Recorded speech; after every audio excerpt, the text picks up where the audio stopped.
Hello friends, welcome back. I am Raju stock analysis में आपका स्वागत है। अब हमारी पिछली वीडियो में एक कमेंट आई कि वेलिएंट ऑर्गेनिक्स के ऊपर हमारी क्या राय है। तो आज हम आपके सामने वेलिएंट ऑर्गेनिक्स का एनालिसिस करने वाले हैं। लेकिन उसके पहले मैं आपको एक और अपडेट देना चाहूँगा। अब हमने 5 महीने पहले RKEC प्रोजेक्ट लिमिटेड का वीडियो बनाया था। तब उसका भाव 65 रुपये के पास चल रहा था और हमने वहाँ पे एक एंट्री कर ली थी। और उसी वीडियो में हमने आपको दूसरे और तीसरे सपोर्ट की बात भी की थी। तो जैसे जैसे वो गिरावट करता गया, हम इस कंपनी में अपना इन्वेस्टमेंट बढ़ाते गए। और आप यहाँ पे देख सकते हैं कि आज ये हमारे तीसरे सपोर्ट के पास भी आ चुका था। तो आज हमने इसमें यहाँ तीसरी एवरेज भी कर ली है, जिसकी स्क्रीनशॉट आप देख सकते हैं। अब इसकी हर गिरावट में हम हर सपोर्ट पे अपना थोड़ा थोड़ा इन्वेस्टमेंट बढ़ा रहे हैं। इसकी गिरावट में हमें बिल्कुल डर नहीं लग रहा है। अब अगर यहाँ से और ज़्यादा बड़ी गिरावट होती है तो कोई बात नहीं। इसमें हमारा अगला सपोर्ट 20 रुपये के पास रहने वाला है और 20 रुपये के पास हम चौथी एवरेज करने के लिए भी तैयार है।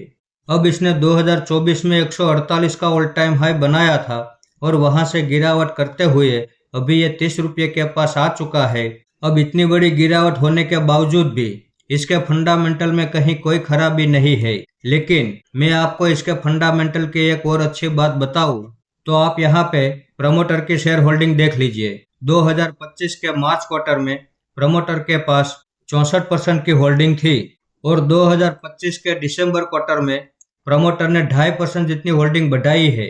अब जिस वक्त प्रमोटर ने 2.5% जितनी होल्डिंग बढ़ाई, उस वक्त इस शेयर का भाव 50 रुपये के ऊपर ही चल रहा था। अब 50 रुपये के पास प्रमोटर अपनी होल्डिंग बढ़ा रहे हैं, तो अभी ये 30 रुपये के पास ट्रेड कर रहा है। तो ये जितनी भी गिरावट करना चाहे करने दो।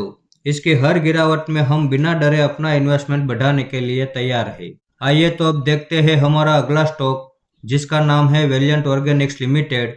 अब इसके फंडामेंटल में शेयर होल्डिंग पैटर्न हम देखें तो पब्लिक के पास 61% जितनी होल्डिंग हमें यहाँ पे नजर आ रही है।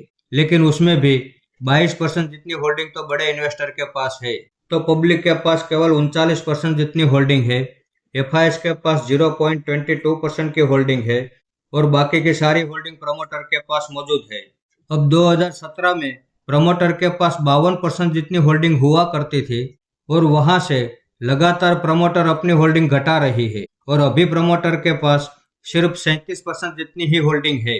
तो शेयर होल्डिंग पैटर्न में ये एक बड़ा नेगेटिव पॉइंट माना जाता है। इसके आगे इसकी बैलेंस शीट हम देखें तो इस कंपनी के ऊपर 236 करोड़ का कर्ज है, उसके सामने 712 करोड़ का रिजर्व है। तो इस हिसाब से इनकी बैलेंस शीट में कहीं कोई खराबी नहीं है। उसके आगे प्रॉफिट एंड लॉस सेगमेंट में हम देखें तो 2023 के पहले ये कंपनी कंपलसरी प्रॉफिट कर रही थी।